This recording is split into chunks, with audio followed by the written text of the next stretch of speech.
Morning, everyone. It is about 7:30 on February 15th, 2021 in Conroe, Texas.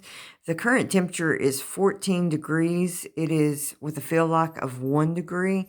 We have been without power since about 5 a.m. this morning.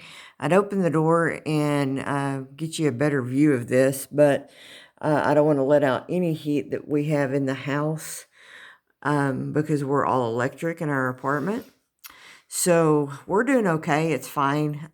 These apartments are well insulated, so we all have our